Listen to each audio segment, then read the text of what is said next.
Глава Ингушетии Махмуд Али Калиматов встретился с директором Федеральной службы исполнения наказаний Александром Калашниковым, который впервые посетил республику с рабочим визитом.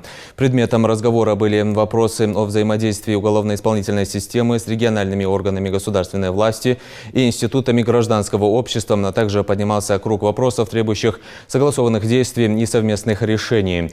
По словам Александра Калашникова, на протяжении многих лет власти Ингушетии и ФСИН эффективно сотрудничают, реализуются совместные проекты, направленные на поддержание общественного порядка, улучшение условий отбывания наказания осужденными, повышение социальных гарантий сотрудников.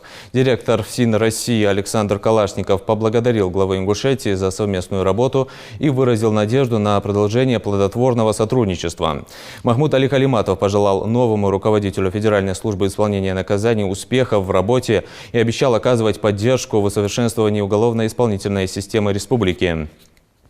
В рамках визита Александр Калашников в отделе ФСИН России ознакомился с условиями содержания подозреваемых, обвиняемых и осужденных в первом следственном изоляторе Карабулака. Руководитель ведомства также проверил материально-бытовые условия несения службы личного состава.